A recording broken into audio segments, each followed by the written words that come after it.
This is your pump. This is your brain on the pump. This is going to be filled with bupivacaine, which is a non-narcotic numbing agent. Okay, this is going to be slowly delivered through this regulator, going through the catheter that's going to be inserted into your shoulder, about right here. Okay, it's going to go in about probably that far or so. It's not so much that it goes in deep, but it kind of goes in an angle, so that's why there's so much of it. But we're going to use ultrasound and actually watch the catheter being placed alongside the nerve, and then over the next few days while this pump is working, it's just going to deliver the numbing medicine at a controlled rate, and that's just going to keep you nice and numb. So you are going to have no feeling, preferably right here at the shoulder itself. You can also expect to have numbness and tingling down all the way into your finger and thumb as well.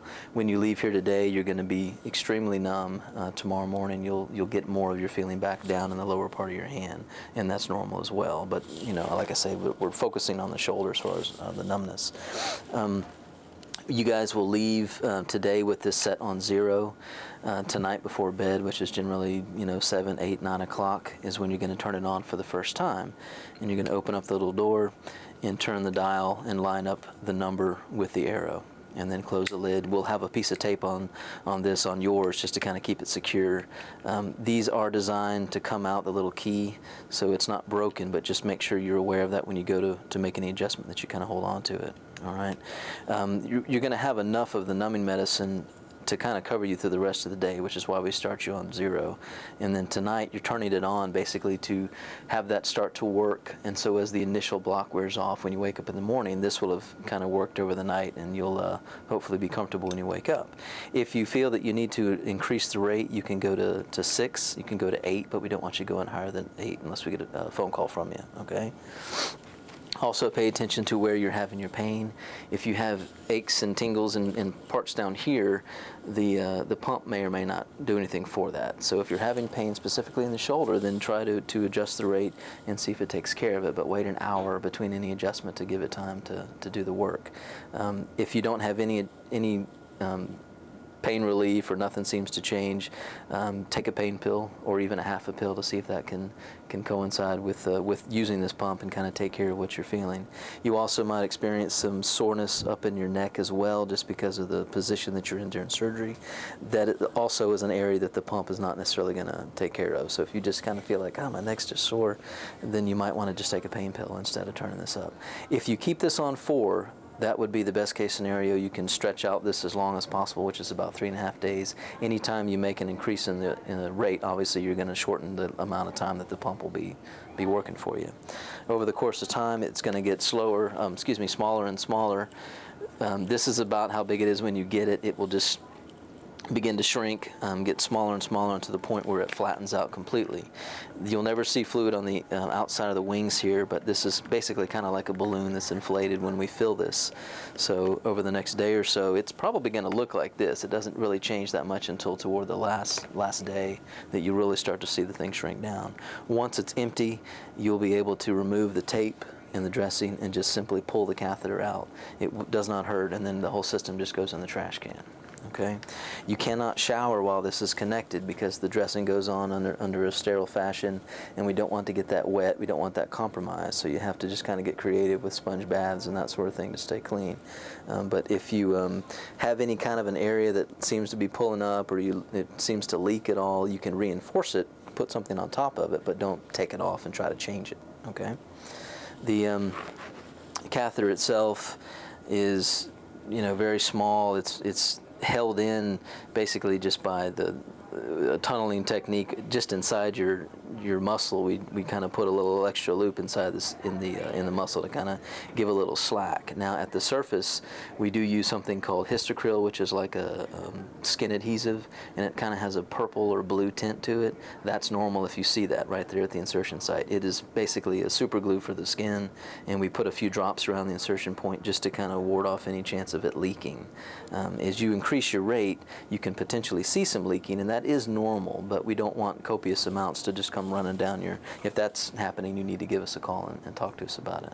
Okay, a lot of times when you take the tegaderm off to remove the tubing, it will all kind of come off at once, kind of like a scab, but it doesn't hurt, and you'll be good to go at that point to get into the shower, as long as you put a waterproof Band-Aid over the scope sites.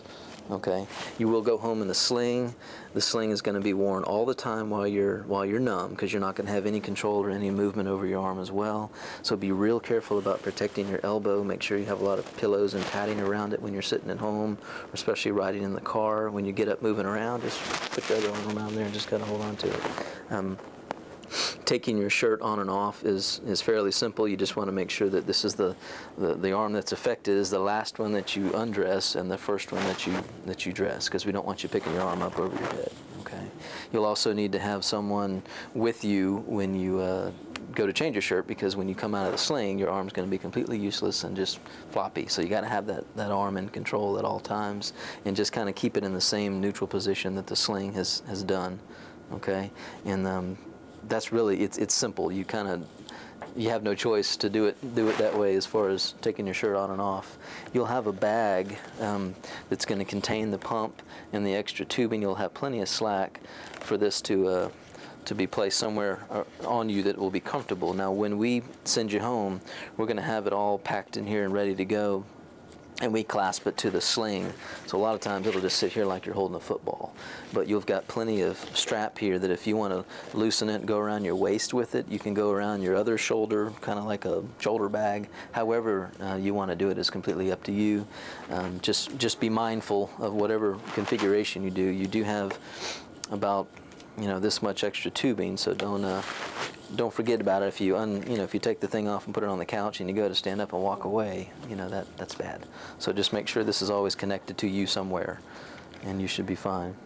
The pump is placed in this room before you go to surgery. We use an ultrasound, like I was saying. We sedate you, give you some Versed, which will put you into a nice relaxed state, kind of gives you a appetizer to anesthesia, if you may.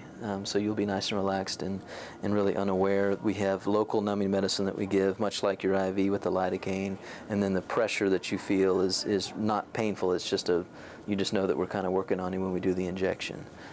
So it's fairly quick. It only takes about maybe 15 minutes or so from start to finish to do it.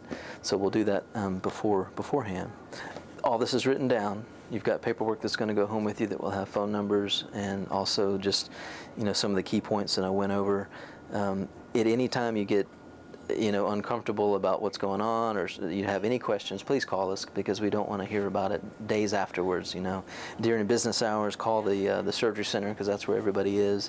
After hours, typically is after 6 or so at night, you can call the anesthesiologist that placed it. We have his cell phone number on the paperwork, and that way you can get your questions answered that way. We're going to call you tomorrow and then on Monday. Now, as we're approaching the weekend, most likely this thing will be empty, and you'll pull it probably on Saturday, or but if you have any issues over the weekend, please call the doctor as well, because like I said, we want to hear about it then. And Monday we'll follow up with you and make sure that your weekend went pretty well and you didn't have any issues about anything. Okay, we good to go? All right.